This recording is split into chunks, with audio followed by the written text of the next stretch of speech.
आपने देखा होगा कि पढ़ाई करो, लेकिन पढ़ाई ये सोचो कि आज ही हम ये सब चीज़ बता दें, नहीं बता पाएंगे। क्यों? आपको कुछ कुछ चीज़ सीखनी पड़ेंगी। जैसे जैसे ओलम सीखने पड़ते हैं, आ ई या सारे अक्षर सीखने पड़ते हैं, ऐसे ही इसके बारे में हमको सीखना पड़ेगा। अब जैसे मैं आपको आज वीडियो तो नहीं सिखा सकते, आज के वीडियो में हमने सिर्फ आपको ये सिर्फ महाद्वीपों के नाम बताए हमने। कल फिर हम आपको कल की वीडियो में दिखाएंगे, आपको बताएंगे महासागर। जैसे वो फिल्म में वो गाना सुना होगा, सात समुंदर पार, तो सात समुद्रों के बारे में बताएंगे कल के वीडियो में, ठीक है। तो मैं अब बताना चाह रहा हूँ मानचित्र के बारे में। आपने देखा वो हर जगह मानचित्र लगे होते हैं, लेकिन मानचित्र के बारे में जानकारी नहीं है कि मानचित्र आए कहाँ से, मतलब कौन था इसका जन्मदाता, किसने शुरुआत करी थी। तो ग्रीक जो देश है उसके अनेक्जी ने इसकी शुरुआत करी थी। मानचित्र को अनेक्जी ने ही उतारा था सबसे पहले, जिसमें सभी महाद्वीपों को दर्शाया गया था। वैसे ही है ग्लोब यानी पूरी पृथ्वी को मार्टन बेहम ने पूरी पृथ्वी को गोल दर्शाया था। और उसी के साथ साथ उस मार्टन बेहम ने उन्होंने महाद्वीपों को अलग किया, महाद्वीप दिखाए और उसमें महासागरों को दिखाया गया है।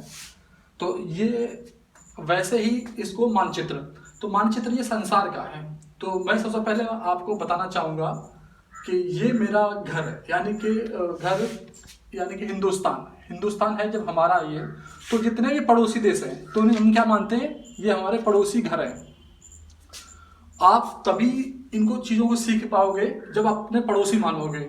और जैसे सब लोग जानते, हर कोई पूछ लेता है आप सबसे कि भारत के पड़ोसी देश कौन कौन से। तो ये इन चीज़ों की आपको जानकारी होगी तभी आप बता पाएंगे। पहले अपने आप को ऐसे मान लीजिए जैसे कि मैं हिंदुस्तान का हूँ, कन्फर्म है।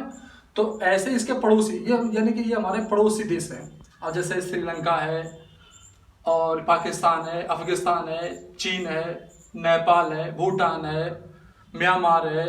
तो इनको इस हिसाब से याद करिए जैसे हमारे घर के पड़ोसी हैं।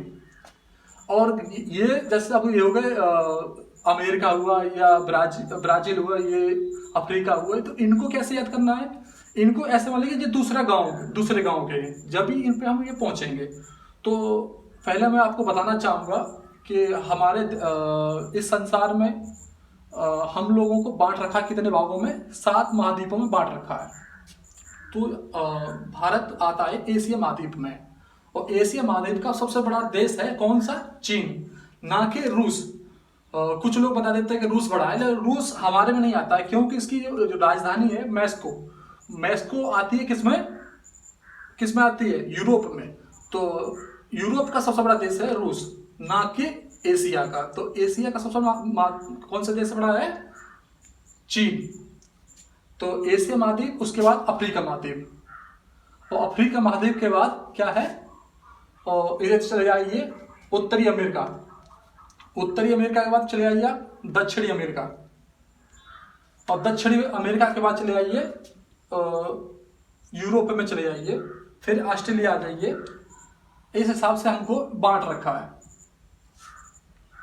और नमस्कार। और ये आज आप देखोगे कि ये मानचित्र बना हुआ है, संसार का मानचित्र है। तो आज मानचित्र, पिछले वीडियो में मैंने भारत के बारे में बताया था, और आज ये पूरा संसार का दिया हुआ है। पहले तो इसके बारे में कंफर्म कर लो। मानचित्र 3 प्रकार के होते हैं। ये राजनीतिक मानचित्र है, और एक होता है फिजिकल होता है, और एक होता है जिसमें देखा होगा, हर किसी ने देखा होगा, जिसमें नदियों का वर्णन कर रहा होगा या फिर खनिजों का वर्णन कर रहा होगा। तो इस प्रकार से 3 प्रकार के मानचित्र होते हैं। तो ये हमारा मानचित्र कौन सा है? राजनीतिक में क्या है कि हर एक देश की सीमाएं दी होंगी। तो आपको मैं पहली बार बता दूं कि मानचित्र की शुरुआत कहाँ से होती है। मानचित्र की शुरुआत